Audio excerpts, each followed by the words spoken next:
What's going on, 27 squad? Welcome back into another video. Today we are doing the offensive side of the football for the New York Giants film study, and I split this up into two videos because some people may want to watch just offense and just defense, so I'm splitting it up into two videos. And on top of that, I've got a lot of plays to go over as well. I don't want to make this an hour long for everybody, so because I don't think anybody's gonna watch an hour long of this. So that being said, I split it up into two videos. So let's get started with the first play here.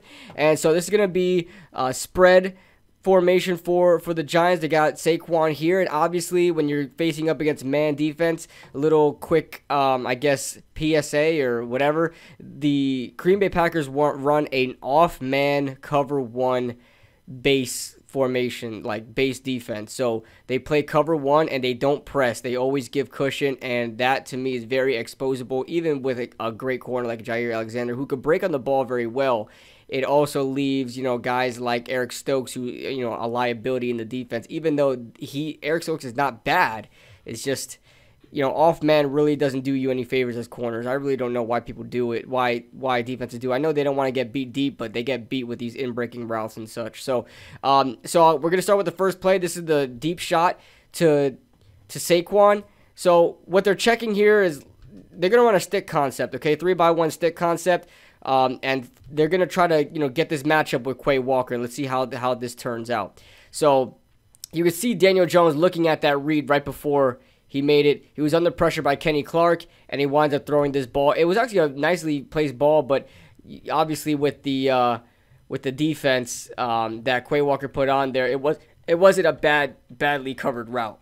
You could see there, it wasn't badly covered. So let's go back here and what DJ should have done here. So this is going to be a stick concept. So you're going to get this guy on a stop right here to try to rub these routes together and kind of create a little bit of I guess a barrier for this receiver, just in case things, go bad over here. This is where Daniel should have threw it off the bat. And this was a 2nd and 8 play. This may have not gotten you the first down, but it could have gotten you something, right? 2nd and 8. I know we want to take our deep shots. I know one-on-one coverage, we feel like we had the advantage there, but it's probably where he should have went there with that initial first read. It was just perfect. I mean, it was just, they line up off man. Anything, you rub any sort of rub concepts like that, any like intersecting routes together, off man coverage is going to get beat every single time. And it was, but it wasn't there. So let's move on to the next play.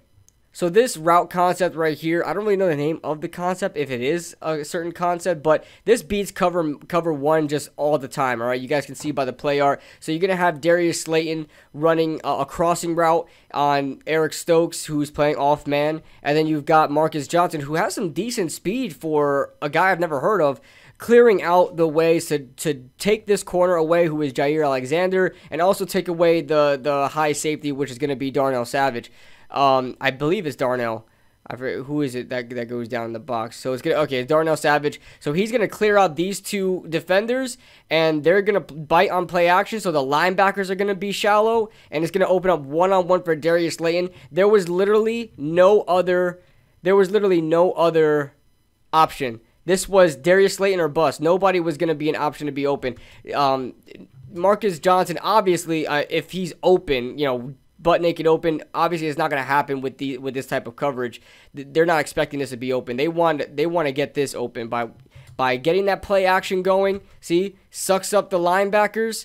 They go, Quay Walker and Devontae Campbell are, a big assignment is Saquon Barkley, so they got to make sure they keep him in check. So they bite on the play action, they bite on the fake run, and in turn is going to bring this safety down as well. So the robber comes down as well and opens up for Darius Slayton. This is a great design play. The Giants and the Packers trade blows with plays just like this because they both run cover one on defense, but the Giants run a little bit more closer to the line with their cornerbacks. But this is a great design play. We're going to see a lot of these from both sides of the ball.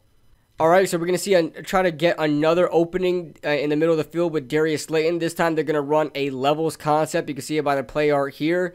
And so they're going to have Darius Slayton, who I think is supposed to have a dig route, but he sees that he's matched up on a safety and just kind of rounds out his route, and I think it was a better idea because you don't want to break on nobody covering you, right? So you got Darius Slayton here matched up on a safety. He knows that the safety's matched up on him. If you make a cut here, right? If you just stop and cut here, you're gonna waste time and you're gonna allow this safety to get closer to you.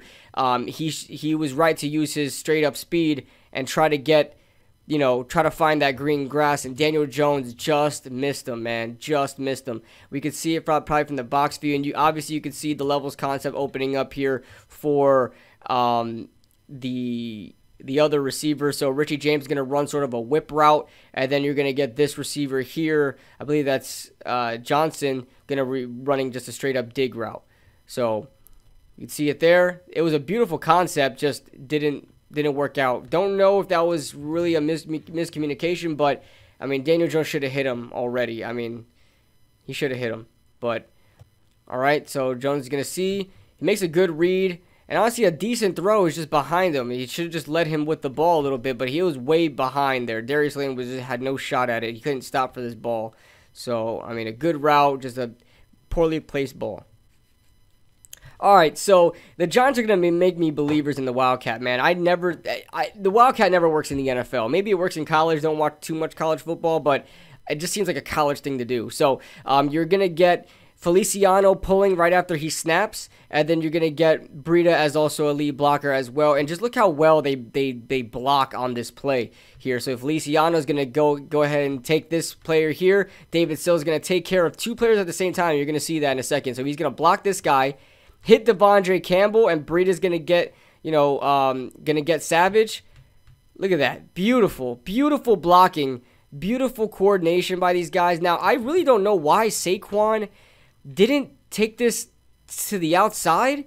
Doesn't seem like him. This was a touchdown. I mean, it was honestly a touchdown. If he would, I don't know why he broke inside. He tried to break somebody's ankles, which he broke Darnell Savage's ankles later on in the game. But I mean, you guys help me out here. Do you guys think he should have just stayed to the numbers? I know MJD always says, stick to the numbers, but I don't know about this one, Chief. I don't know. I think he should have broke this outside. Beautiful blocking. I mean, Bellinger as well. Beautiful. All right, I like this play because it really shows the confidence that Daniel Jones has in this offense and in his players. You know that he's had a connection with Darius Slayton for a while. Ever since they were both drafted in 2019, that magic showed first time in Tampa, and they're both their rookie years. And you can see Darius Slayton fitting this into a tight window here. People may point out that Richie James was open here, and I guess you could say that, but if Daniel Jones turned his back towards this way and looked this way, I'm pretty sure these corners would have came up a little closer here. But Jones was looking play side the whole entire time. He didn't really focus on it. He knew Slayton had a good matchup right off the bat. So you had them. He is an outside shade here. Good release. Good catch. Way to try to move after the catch as well. So good job by fitting that to a tight window. So this is just an example of the Giants just trying to find any way to get into the end zone. You guys know the past couple of years the Giants have not been good in the red zone, especially in goal line situations, constantly having to settle for field goals or even going for it and not converting. So we have to resort to crazy plays like this. You got Saquon flexed out to the slot, and you got Sills inside as a blockers, and you got Bellinger on the wing here. Also another tight end there as well. It's going to end around, double end around, and this is actually a pass option play. And you guys can see Tanner Hudson he's open. He's open, but Bellinger says, screw it. I am going to run it in myself. Great design of a play. Like I said, the Giants haven't been the best team in the red zone as of late, and they've been trying these crazy plays to try to get into the end zone. And I'm all for it. I'm okay with plays like this as long as they practice this. And let me tell you right now, and Sills has been a pretty decent blocker in the run game. I'll tell you that much. He's not the best receiver out there, but he puts his heart out there when it comes to blocking, and he was a big part of that touchdown as well. And also a big part of that, that run from Wildcat that Saquon had earlier as well. But that's crazy. Bellinger used to play quarterback in high school, I was aware of, just not too long ago. So this would have been a cool play if you would have thrown that to Hudson. But next play. All right, so I don't really know. Listen, I'm not the smartest guy in the world. You guys know that, right? So I want to show you guys this play and let me know if I'm wrong here. I'm thinking when this play winds up opening up, I know the handoff is to the left. So I'm guessing that this was supposed to be a play to the left, but you have Devondre Campbell here, and looking at this defense, you would think, all right, they're lined up in under right now. They're lined up in an under formation where the 3 tech is on the weak side, right? They got their nose over here, then they got their 5 tech right here. So they're lined up under, and you would think that, I guess, the run strength for the defense would be over here, right, to stop it. Because if you just got a better matchup here, right? 3 guys on basically 2. But you can see that Saquon sees that, but the hole opens up over here. Devondre Campbell does not stick to his gap. I don't know if his assignment was to hit the outside, but this is supposed to be his gap here. And you got the motion. You get a good crack block right here on the edge. So this kind of gets sealed off. I don't know. Saquon took this handoff and just didn't see this. He missed the hole. I don't know if it's because of the defender right here. I believe this may be Kenny Clark just pushing Feliciano back and is forcing Saquon to do anything he can to try to get some yardage. That's exactly what he did. I don't really know where this play was supposed to go. If you ask me, I think it was supposed to go here. Look how they slightly moved left. And these guys move right, and they kind of tag team a block here. They get a crack block here. I'm thinking this play was supposed to go in this hole here, and Saquon just missed it. I don't know. You guys can help me out here. I'm thinking Saquon just missed this hole. Devondre Campbell did not look at that gap at all. He abandoned that gap. So I don't know. You guys can help me out on that one. Slayton moves in motion, gets himself a running start to run this mesh concept. He's running the under drag. Marcus Johnson running the over drag. Richie James got the sit route, and then you got the tight end on the corner route. And Darius Slayton catches this thing in stride and completely beats out Jair Alexander, who was forced to switch up from there. I believe this is zone. This is definitely zone. So against cover 3. Now, a lot of people say the mesh concept doesn't work against zone. It definitely does. It definitely does, especially if you can find the open spaces and you're able to have good timing with your receivers. It can definitely work in zone. You can see it working out here. So that being said, I mean, this is just a really good play design by Dable and company. So this is something I really want to see from Daniel Jones a lot more. Okay, so play action, drops back, and you can see that the pocket is starting to break down, steps up in the pocket, and decides to run. This is what I want to see, and it also a penalty as well on the defense, so this adds on to the yardage. But you can see here that, and we'll see it from the box as well, nobody's open, and Daniel Jones is forced to run. Give yourself a chance. There are plenty of times where Jones has the opportunity to step up in the pocket and either make a throw or just dip and run. And you can see that they're in position to do so. Look at right after the drop back, you can see that they're in a position to allow Daniel Jones to step up in the pocket. Okay, Andrew Thomas is in front of this defender right here. I believe this is Rashawn Gary. Bredesen is going to be in front of Kenny Clark. And Feliciano is gonna actually pancake this player, and then Evan Neal is basically in front of this defender. What does that allow you to do? It allows Daniel Jones to step up in the pocket and get these guys away from Jones. So if you get in front of them, now it's gonna be harder for Jones to get caught if he moves up, and he does that. This is what we want to see more from Daniel Jones, and it works out here. He runs for a big gain, gets the first down, and also the penalty is the cherry on top. But this is what we want to see from Daniel Jones, man. I want to see him do this, especially when guys are starting to open up where, longer developing routes, he can make a throw and get a first down, move the chains. It's something he has to do, and I like that. I like that a lot.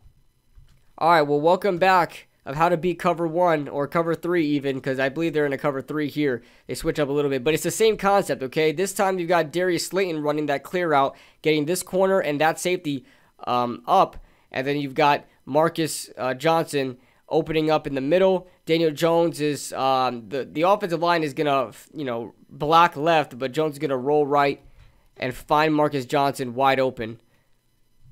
This is you don't need the most talented players. You guys can see that scheme over team. Okay, scheme over team.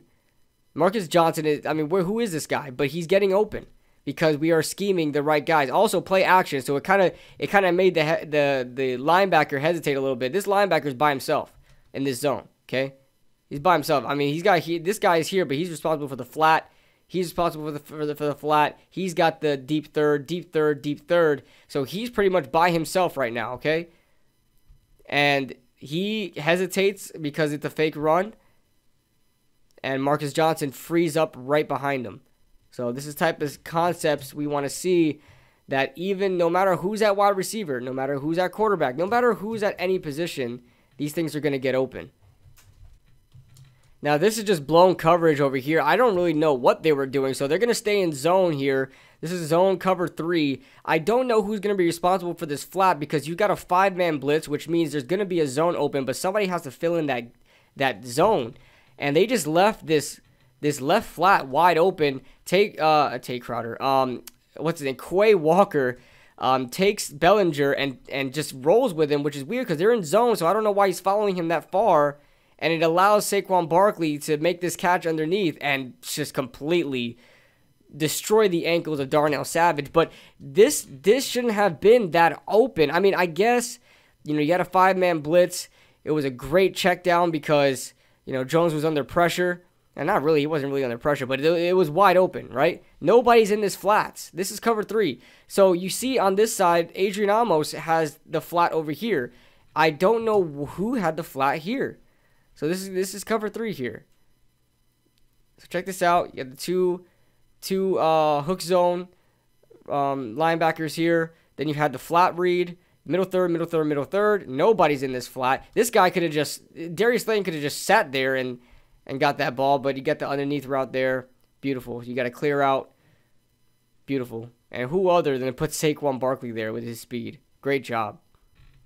Got to show some love to Matt Breida, who does a really good job in relief of Saquon. And look at him, the way he is able to get through all these blockers like a pinball machine, man. And great blocking as well. Look at Bellinger. Go ahead and taking care of Kenny Clark. Mark Lewinsky moving up to the second level because he knows he got the tight end to help him out. Moves up to the second level. Gets Quay Walker. Takes him out of the play. And Matt Breida is able to... runs into his own man there. But that actually kind of helps him because it kind of sets up an angle there to hit a hole. But Breida done a great job for us, man. And great blocking as well. Great design. Darius Slayton helped out a bit as well. So good job there, man. Good job. So guys, that is it. That is the how the Giants beat up on the Packers defense, how they beat up on cover 3, how they beat up on pretty much single high safeties, because cover 1 and cover 3 is what they mostly ran. They didn't run much of cover 2, this Packers defense, but that's what happened. And thank you guys so much for watching. Go ahead and tune into the defensive film review, which I'll be having out soon as well. And I'll see you guys in the next video.